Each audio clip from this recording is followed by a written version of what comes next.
Hello, and welcome back. Steel Pinnings here once again, and today is Sunday, so it's Stock Lock Sunday, and I have a couple things that I need to put out, I guess, say, or whatever you want to call it.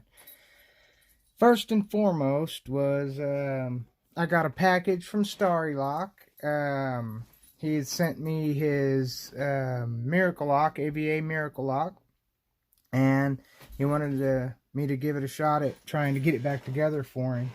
He was having some trouble with it. It wasn't wanting to cooperate. And I have to admit, I understand why it wasn't cooperating. The key itself is worn down.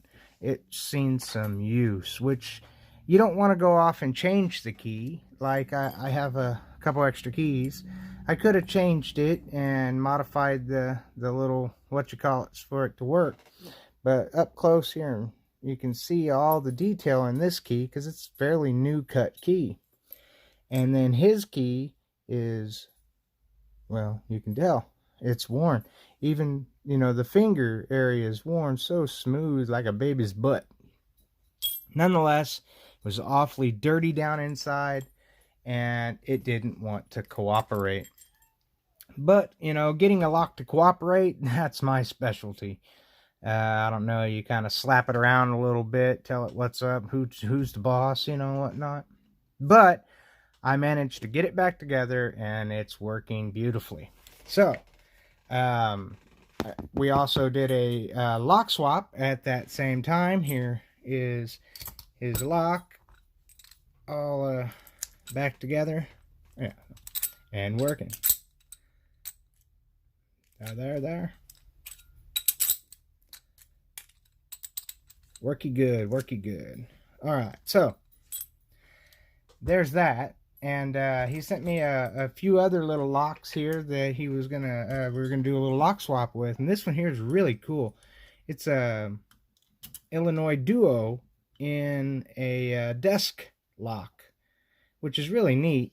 The bitting on it is a little flat, but that flat bitting comes along with a lot of locks. That one is all low cut. Let me zoom to it. It'll be a little easier. There we go. You can see that one's all low cut. That one's a little bumpity. And then you can see that third bitting only has one wafer. If it has other wafers, there's no cuts for them. Or it might be one, level, like a 0-bit type of thing. Not positive. It's definitely, you can see the wafer in the hole here. I'm going to shine some light on the ordeal here. There we go. You can see the wafers down the side bit, and then the upper one, lower one, and the side. So it looks like there's more than one. So it's probably just a level bitting as well. Nonetheless, it's a really cool lock because you normally see these in those padlocks. I happen to have a couple in the cam locks. So we'll see if I can get that keyed up properly, and we'll swap that out for those. He sent me this, which was really cool. It's a caterpillar lock, or cat lock. Yeah, and it's a padlock that looks a lot like the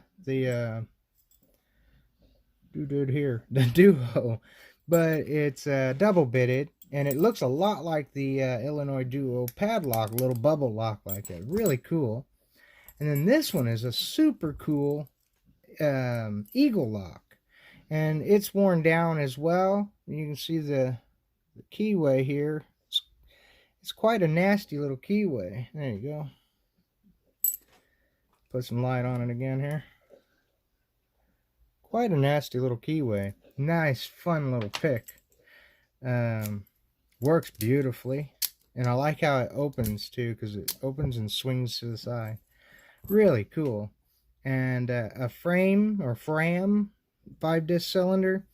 I played with it a little bit. It seems like the cylinder's kind of seized up. The shackle's good, but the cylinder's quite taut. So I'll see if we can get it some penetrating oil in there and loosen it up. This one here is a built right, and oh, you know, I wonder if it was built right. A little wafer lock as well, and this one, the cylinder is plenty loose. The shackle's quite tight, but it does move, so it should, with a little lube, should get working. Awesome little package. I'm glad I got that together for him, Starry. I'm really glad I did. And moving on from there, I'll get that back off to you along with some extra trades, and make it right. You know what I'm saying? Now, y'all see these here. I saw, gosh, Kuwaiti picker. He was talking about one of the newer ones and how he couldn't get it through, and he made a new little tool. And I think that's what it is all about, picking. There really is no difference from the older ones to the newer ones. They didn't do anything but make them have a little shield on the far right side. I think this is the looser side here. Yeah. There it is. Here we go. If you can push it over a little bit. No, not really. They're pretty tight, and they always have been. But there is a shield there now, so decoding them is quite difficult. You have to make a special little tool that'll get down in there about a 4 or 5 thousandths cut. But he was saying that with the older ones, they were real easy to get into, and the newer one, he just couldn't get it to work with a straight knife. And I've got a straight knife here. Zoom out a little. I've got a straight knife here from Huck, and it is a tiny 0.4, quite thin. And I found that it was pretty simple. You just go in right there, go down, push in, open. Pretty simple. That's the old one. This is the newer one. This one here was 2019. It's a little scuffed up, being in my bin, but goes in there, down below it, push in the shackle, lift up, open. It is that simple. I'm glad that he made a little tool that works great for him. That's what it is about picking. I wanted to give a shout out to him for making that tool and moving it right along, if you know what I mean. Let's see. Well, oh yeah, I got a few of these, and y'all might know what those are. These are the adapter kits for the Abus 83 series, and a lot of other locks as well. But they're the little adapter kits, and I got them for my my bin here. This is my padlock bin of mysterious parts, bits, and pieces. You might be able to see I've got master lock cores, other smaller master lock. These are the 27s. Got the little regulars, the M10s. I've got some federal cores. Got American cores. I've got the older style American cores, the really old wafer, like the M10 series. Got some baby padlocks over here, bits and pieces for the interchangeable, rekeyable master lock number 21 and 27s. That and then a bunch of different tail or face plates. These are the tail pieces for the 21s that click on the back of the laminated 21s. These are for other different types of locks, even a little actuator there. And these are other little adapters for different types of locks. And then I've got tail pieces and such over here. Put these in here, so I have those. Over here I have other tails. These are brass tails that normally people see that are like going to the kick cylinders with the screw-on tail ends, and it lets them be used in a padlock. And these here are the same thing, but have been 3D printed, which is really cool. I had the moving picker print those up for me. He also printed up a few other little goody knickknacks.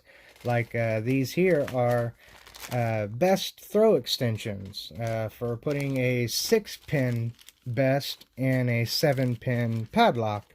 Typically, if that throw isn't set in the lock itself and it's kind of slips out of the core, then it won't actuate it. So it kind of makes it null. This extends it so that it can't move.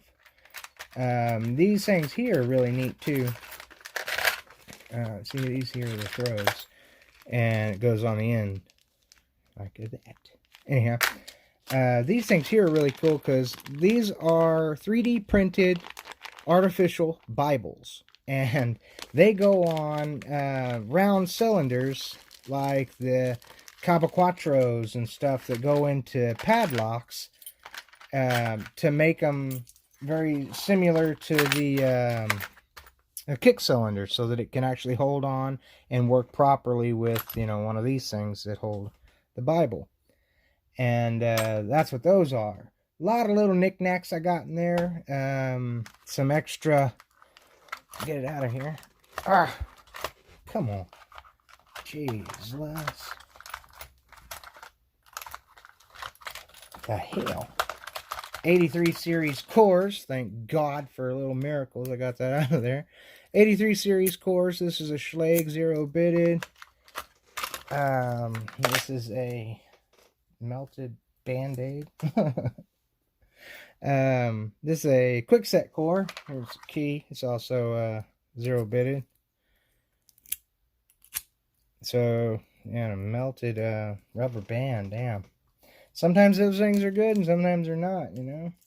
Anyhow, so there's a Schlage and quickset replacement core. This is a Everest with a cut key, the core, all the pins, and the check pin as well. And these are all cut into challenge lock type pins.